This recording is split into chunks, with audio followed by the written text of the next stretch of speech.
अगर आपका इसमें सिलेक्शन होता है तो इसमें हमको फायदे क्या मिलेंगे। ठीक है, एक तो रूमर्स आप लोगों के मन में हमेशा चलता रहता है कि क्या इसमें कोई फिक्स सैलरी मिलती है। तो मैं आपको बता दूं, अब आपके पास कोई चांस ही नहीं है। तो आप एज होम गार्ड ज्वाइन कीजिए, 3 साल नौकरी कीजिए, उसके बाद जब कभी कांस्टेबल की वैकेंसी आएगी तो जो उसमें होम गार्ड का कोटा होता है, आपके इसमें दो फायदा क्या होगा कि यूपी कांस्टेबल भर्ती में आपको 5% की छूट मिलती है और एज में भी आपकी छूट मिल जाती है। तो ये जो वैकेंसी लगभग 44,000 पदों के लिए भरी जाएगी, इसमें लगभग 15 से 20 लाख फॉर्म इस बार 100% मतलब भरे जाएंगे। अब आप लोग समझ सकते हैं कि बेरोजगारी का क्या आलम चल रहा है। सबसे अच्छी बात इस वैकेंसी की ये है कि अगर आप लोगों को सिलेक्शन इसमें होता है तो आप लोग अपने गृह जनपद में रह के ही नौकरी कर सकते हैं।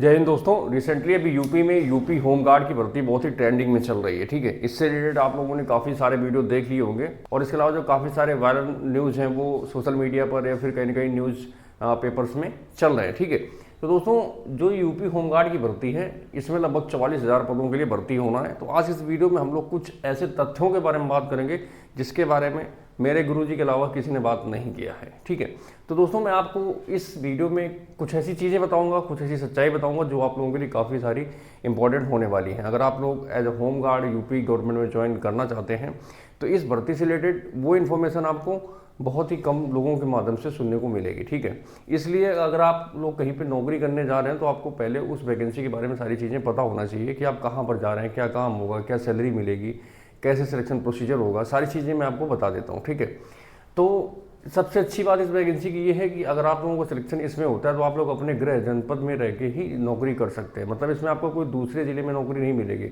आप जिस ज़िले के रहने वाले हैं आपको उसी ज़िले में तैनाती मिलेगी, तो आप लोग अपने घर से ही अप डाउन कर सकते हैं। एक फ़ायदा इस वैकेंसी का तो ये है। ठीक है, और दूसरा फ़ायदा ये है कि अगर आप लोग पढ़े लिखे हैं, आप लोगों को जॉब नहीं मिल रही है तो कोई प्राइवेट नौकरी से तो ये नौकरी लाख गुना अच्छी है, क्योंकि इसमें सैलरी भी अच्छी है, आप घर से नौकरी कर सकते हैं, उतनी टेंशन वाली जॉब नहीं होती है। ठीक है, तो मैं किसी को प्रोवोक नहीं कर रहा हूँ कि आप लोग इस वैकेंसी में एप्लीकेशन करें, मगर जो लोग इस वैकेंसी में एप्लीकेशन करना चाहते हैं तो उनके लिए ये इन्फॉर्मेशन बहुत ही अच्छी होने वाली है। ठीक है, तो दोस्तों मैं आपको बता दूं यूपी में टोटल 1,18,348 होम गार्ड के लिए स्वीकृति है कि मतलब इतने होम गार्ड यूपी में कार्यरत रहेंगे। ठीक है, जिसमें लगभग 74,000 लोग कार्यरत हैं। अभी रिसेंटली 74,000 लोग यूपी में एज ए होम गार्ड काम कर रहे हैं। तो बचे जो 44,000 है इन्हीं पदों के लिए वैकेंसी होनी है। ठीक है, यह वैकेंसी लास्ट टाइम 2011 में आई थी, उसके बाद ये वैकेंसी कभी भी नहीं आई है। इस चीज़ को आप लोग ध्यान रखना। तो इसमें जो 44,000 पद बचे हैं ये वैकेंसी आपकी 2 फेजेस में भरी जाएगी, फेज़ 1 और फेज़ 2। ठीक है, अब कई लोग कह रहे हैं या फिर कई यूट्यूबर कह रहे हैं कि इसमें जो 44,000 है 22,000 करके 2 बार में भरी जाएगी। तो ऐसा कुछ नहीं है। वो लोग अपने संसाधनों और अपनी रिक्वायरमेंट के हिसाब से इस वैकेंसी को भरेंगे। वो एक बार में 20,000 भर सकते हैं, दूसरी बार में 24,000 कर सकते हैं, या फिर 22 कर सकते हैं, या फिर 30 और जो 24 बचे वो कर सकते हैं। तो वो अपने हिसाब से करेंगे। ठीक है, तो मतलब ऐसा कोई फिक्स नहीं है कि 22 करके ही ये वैकेंसी भरी जाएगी। ठीक है, एक डाउट आप लोग ये क्लियर कर लेना अपना। तो ये जो वैकेंसी लगभग 44,000 पदों के लिए भरी जाएगी, इसमें लगभग 15 से 20 लाख फॉर्म इस बार 100% मतलब भरे जाएंगे। लगभग 15 से 20 लाख युवा इस वैकेंसी के लिए एप्लीकेशन मतलब करने वाले हैं। अब आप लोग समझ सकते हैं कि बेरोजगारी का क्या आलम चल रहा है इतने समय। एक समय होता था कि होम गार्ड की वैकेंसी में कोई एप्लीकेशन नहीं करता था, मगर इस बार जब ये वैकेंसी आएगी तो कम से कम 15 से 20 लाख लोग इसमें एप्लीकेशन करने वाले हैं। तो कंपटीशन बहुत ज़्यादा हाई रहेगा। ठीक है, तो उस कंपटीशन से निपटने के लिए आपको तैयारी कैसे करना है, कैसे रणनीति बनाना है, उसके बारे में भी हम लोग आगे थोड़ा बात करेंगे। मगर मैं आपको बता दूं ये जो वैकेंसी है जुलाई के लास्ट वीक तक निकल जाएगी, क्योंकि न्यूज़पेपर पर या फिर काफ़ी सारे जो हैंडल्स है जहां पर यूपी होमगार्ड से रिलेटेड इन्फॉर्मेशन निकलती है वहां पर मोस्ट प्रोबेबिलिटी यही लिखा हुआ है कि जुलाई लास्ट तक ये वैकेंसी निकाल दी जाएगी। ठीक है, अब बात आती है कि अगर आपका इसमें सिलेक्शन होता है तो इसमें हमको फायदे क्या मिलेंगे। ठीक है, एक तो रूमर्स आप लोगों के मन में हमेशा चलता रहता है कि क्या इसमें कोई फिक्स सैलरी मिलती है। तो मैं आपको बता दूं यूपी होमगार्ड को कोई फिक्स सैलरी नहीं मिलती है, इसमें आपका मानदेय मिलता है। इस चीज़ को ध्यान रखना। हाँ, हालांकि इनका मानदेय बहुत अच्छा है। ठीक है, इनको पर डे के हिसाब से 960 रुपये पर डे के हिसाब से आपका इसमें सैलरी मिलती है। जैसे आपने 30 दिन काम कर लिया तो आप गुणे 960 कर लीजिए। ठीक है, अगर आपने 25 दिन काम किया तो गुणे 960 कर दीजिए। इसमें पर डे के हिसाब से आपकी सैलरी रहती है। तो लगभग वही 27 से 30,000 आप आराम से सैलरी इसमें बचा सकते हैं अगर आप लोग ढंग से अपनी नौकरी करेंगे तो। ठीक है, आपने जितने दिन नौकरी करना है उतने दिन की ही इसमें आपको सैलरी मिलेगी। इसके अलावा इसमें आपको एक्स्ट्रा सैलरी या फिक्स सैलरी आपकी अभी तक नहीं है। आगे आने वाले समय में क्या होगा वो तो भगवान ही जानते हैं। ठीक है, और अगर आपने यूपी गवर्नमेंट में एज ए होम गार्ड 3 साल काम कर लिया तो इसके अलावा जो अन्य फ़ायदे हैं वो आपके लिए बहुत अच्छे हैं। जैसे कि अगर आपने एज ए होमगार्ड 3 साल काम कर लिया, फिर कभी यूपी पुलिस में कांस्टेबल की वैकेंसी अगर आती है तो उसमें आपको 5% की छूट दी जाएगी। मतलब 5% आरक्षण केवल होमगार्डों के लिए होता है।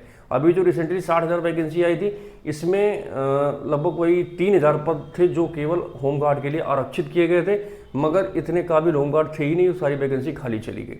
तो इसलिए अगर आप ओवर एज हो चुके हैं और एक तो एज की आपकी जो है वो भी बढ़ जाएगी, इसमें 45 साल तक आप एज होमगार्ड बन सकते हैं। उसके जब कांस्टेबल की भी वैकेंसी है आप उसमें अप्लाई कर दीजिए। जैसे आप कांस्टेबल की वैकेंसी में ओवर एज हो चुके हैं, अब आपके पास कोई चांस ही नहीं है, तो आप एज होमगार्ड ज्वाइन कीजिए, 3 साल नौकरी कीजिए। उसके बाद जब कभी कांस्टेबल की वैकेंसी आएगी तो जो उसमें होमगार्ड का कोटा होता है उसके थ्रू आप इसमें एप्लीकेशन कर सकते हैं, और डेफिनेटली अगर आपके अंदर काबिलियत होगी तो आपको ये नौकरी आसानी से कांस्टेबल की मिल जाएगी। ठीक है, तो अब आपके इसमें 2 फायदा क्या होगा कि यूपी कांस्टेबल भर्ती में आपको 5% की छूट मिलती है और एज में भी आपकी छूट मिल जाती है। ठीक है, तो क्योंकि जब वैकेंसी हमेशा यूपी में देखते हो 50,000, 40,000, 30,000 या 60,000 ऐसे वैकेंसी आती है, तो जो 5% छूट होती है वो बहुत होती है। ठीक है, तो आप लोग देख सकते हैं अगर आप यूपी पुलिस से मतलब कांस्टेबल से ओवर एज हो चुके हैं तो आप लोग एज ए होमगार्ड ज्वाइन कीजिए। उसके बाद आप 3 साल इसमें नौकरी कीजिए। उसके बाद जब कभी कांस्टेबल की वैकेंसी है तो आप आरक्षण के थ्रू या फिर होमगार्ड कोटा के through as a constable join कर सकते हैं। ठीक है, इसकी कट ऑफ बहुत कम जाती है। मैं आपको थोड़ा बता देता हूँ कि जब 2018 में यूपी पुलिस में कांस्टेबल की वैकेंसी आई थी तो इसमें जो होमगार्ड का कोटा होता है उसकी मेरिट कितनी गई थी। ठीक है, तो 2018 में जब 41,520 पदों के लिए वैकेंसी आई थी तो जनरल की केवल 75 गई थी, ओबीसी की 60, एससी की 60 और एसटी की 60 गई थी। ठीक है, उसके बाद 49,568 पदों के लिए जब 2019 में आई थी वैकेंसी तो जनरल के लिए 105 गई थी, ओबीसी के लिए 94, एससी के लिए 75 और एसटी का कोई कट ऑफ ही नहीं था। न्यूनतम से भी जो मतलब इनका कट ऑफ रखा गया था उतने कैंडिडेट्स नहीं मिले थे। वही सेम अभी जो 60,000 की जो वैकेंसी आई है इसमें लगभग 3,000 होमगार्ड का कोटा था तो उनको उतने होमगार्ड नहीं मिले हैं। मतलब न्यूनतम कट ऑफ जो उन्होंने रखी थी उतने भी इनको होमगार्ड नहीं मिले तो वैकेंसी खाली चली गई है। ठीक है, तो आप अगर यूपी में एज ए कांस्टेबल ज्वाइन करना चाहते हैं, आप ओवर एज हो चुके हैं तो आप लोग होमगार्ड ज्वाइन करिए, 3 साल नौकरी कीजिए। उसके बाद जब भी कभी कांस्टेबल की वैकेंसी आए अपने कोटा के थ्रू आप लोग उसमें ज्वाइन कर सकते हैं। ठीक है, तो ये फ़ायदा काफ़ी अच्छा है इस नौकरी का। मुझे बस यही फ़ायदा तो समझ में आता है, बाकी तो फिर भगवान भरोसे। आपको घर से नौकरी करने को मिलेगी वो भी अच्छी बात है, पढ़ने के हिसाब से आपको मानदेय मिल जाएगा वो भी अच्छी बात है, मगर शायद इसमें सुविधाएं बहुत ही कम या फिर नहीं मिलती हैं, उसके बारे में मुझे कन्फ्यूजन है तो वो आप लोग क्लियर कर लेना। ठीक है, योग्यता की बात करें तो इसमें योग्यता केवल 10th पास रखी गई है। जो कैंडिडेट केवल 10वीं पास हैं वो लोग इसमें एलिजिबल हैं और इसके लिए अपना एप्लीकेशन वगैरह कर सकते हैं। ठीक है, इसका जो एप्लीकेशन होगा ऑनलाइन माध्यम से भरे जाएंगे, तो जब इसके लिए एप्लीकेशन स्टार्ट होगा तो मैं आप लोगों को वीडियो के माध्यम से सूचित कर दूंगा। ठीक है, चयन प्रक्रिया की बात कर लेते हैं। तो चयन प्रक्रिया में इस बार थोड़ा बदलाव होने जा रहा है। लास्ट टाइम जब 2011 में वैकेंसी आई थी तो इसमें आपका सिलेक्शन सिर्फ और सिर्फ दौड़ के आधार पर हुआ था। 2 किलोमीटर की रनिंग हुई थी, उसके हिसाब से इसमें मेरिट बन के लोगों का सिलेक्शन हो गया था। मगर इस बार इसका जो भर्ती बोर्ड का चयन किया गया है उसमें काफ़ी सारे बदलाव किए गए हैं। पहले आपका रिटर्न होगा, फिजिकल होगा, मेडिकल होगा, डॉक्यूमेंट वेरिफिकेशन होगा। हाँ, हालांकि जो यूपी पुलिस का जो सिलेबस है या फिर जो एक वहाँ पे क्राइटेरिया उससे थोड़ा डाउन रहेगा, रिटर्न इसका उससे सरल रहेगा। फिजिकल भी इसमें आपका अभी लगभग 2.5 किलोमीटर इसका फिजिकल करने की बात चल रही है कि लगभग इसके 2.5 किलोमीटर की रनिंग कराई जाएगी। तो जब इसका फाइनल नोटिफिकेशन आ जाएगा, सारी चीज़ें निकल के आएंगी तो उसके बाद भी हम लोग एक वीडियो के माध्यम से आप लोगों से बात करेंगे। ठीक है, तो अभी आप लोग तैयारी कर लीजिए। अभी क्या है, आपके पास कौन कौन से डॉक्यूमेंट्स होने चाहिए। कई बार क्या होता है कि आप लोगों के पास डॉक्यूमेंट्स होते नहीं तो आप लोग डॉक्यूमेंट्स के अभाव में वहाँ पे एलिजिबल नहीं होते या फिर भर नहीं पाते हैं। ठीक है, तो आप लोग अपने डॉक्यूमेंट्स वगैरह बनवा लीजिए। जैसे कि 10th का मार्कशीट आपके पास ये तो होगा ही होगा, आधार कार्ड आपके पास होता है। मेन कहानी फंसती है आपकी यहाँ पे जाति और निवास में, क्योंकि ये जो दोनों डॉक्यूमेंट्स है यूपी गवर्नमेंट के होने चाहिए और 6 महीने से ज़्यादा पुराने नहीं होने चाहिए। इस चीज़ को ध्यान रखना, इसलिए आप लोग अपना जाति और निवास प्रमाण पत्र बनवा के रख लें यूपी गवर्नमेंट का। ठीक है, अगर आपके पास एनसीसी सर्टिफिकेट है तो इसमें आपको छूट मिल देगी, 100% है तो। ठीक है, ईडब्ल्यूएस वाले अपना ईडब्ल्यूएस सर्टिफिकेट बनवा लें। ठीक है, फोटो और सिग्नेचर, इतनी चीज़ें आपके पास होनी चाहिए। ठीक है, हाइट की बात कर लेते हैं तो इसमें जो पुरुष अभ्यर्थी हैं, ठीक है, अगर आप जनरल, ओबीसी, एससी और ईडब्ल्यूएस कैटेगरी से आते हैं तो आपकी हाइट 167.7 सेंटीमीटर होनी चाहिए। वहीं अगर आप एसटी कैटेगरी से आते हैं तो 160 सेंटीमीटर में आपकी हाइट होनी चाहिए। ठीक है, आपका सीना 78.8 सेंटीमीटर बिना फुलाए और 5 सेंटीमीटर और आपका सीना फूलना चाहिए अगर आप लोग जनरल, ओबीसी, एससी और ईडब्ल्यूएस कैटेगरी में आते हैं। अगर आप लोग एसटी में आते हैं तो 76.5 सेंटीमीटर आपका सीना होना चाहिए बिना फुलाए और 3 सेंटीमीटर आपको सीना फूलना चाहिए, ठीक है। फीमेल्स की बात करें 152 सेंटीमीटर होनी चाहिए आपकी हाइट, जनरल ओबीसी एससी और ईडब्ल्यूएस कैटेगरी से। और अगर आप वहीं एसटी कैटेगरी की फीमेल है तो आपकी हाइट 147 सेंटीमीटर होनी चाहिए, ठीक है। तो दोस्तों ये कुछ क्राइटेरिया था आपका फिजिकल का, कि फिजिकल में आपका फिजिकल मेजरमेंट और रनिंग आपकी कितनी होगी। रनिंग मैंने आपको बता दिया, पहले 2 किलोमीटर होती थी मगर अब 2.5 किलोमीटर आपकी रनिंग वगैरह कराने पे बात चल रही है, ठीक है। तो ये कुछ इंपॉर्टेंट जानकारी थी जो कि यूपी होमगार्ड भर्ती से रिलेटेड है। मैंने सोचा आप लोगों को इसके बारे में बताना चाहिए, ठीक है, क्योंकि वीडियो तो आप लोगों को सोशल मीडिया पे बहुत सारे मिल गए होंगे, सब ने वही रटा रहा है पैटर्न कि इतने क्वेश्चन इसके आएंगे, ये होगा वो होगा, सब लोग वही चीज़ें बता रहे हैं, ठीक है। मगर जो मुख्य चीज़ें हैं जो आपकी फ़ायदे की हैं उसके बारे में बहुत ही कम लोग बात कर रहे हैं, ठीक है। जो कि मैंने आपको बता दिया है, मतलब जो लोग डीमोटिवेट हो चुके हैं यूपी पुलिस कांस्टेबल भर्ती में जिनका सिलेक्शन नहीं हुआ है, तो आप लोग परेशान ना हो, आप लोग एज अ होमगार्ड ज्वाइन करें, 3 साल नौकरी करें, उसके बाद एज का क्राइटेरिया आपका बढ़ जाएगा, 45 साल तक आप एप्लीकेशन कर सकते हैं, आपको यूपी होमगार्ड का कोटा मिल जाएगा, आप उसके थ्रू कांस्टेबल भर्ती ज्वाइन कर सकते हैं, ठीक है।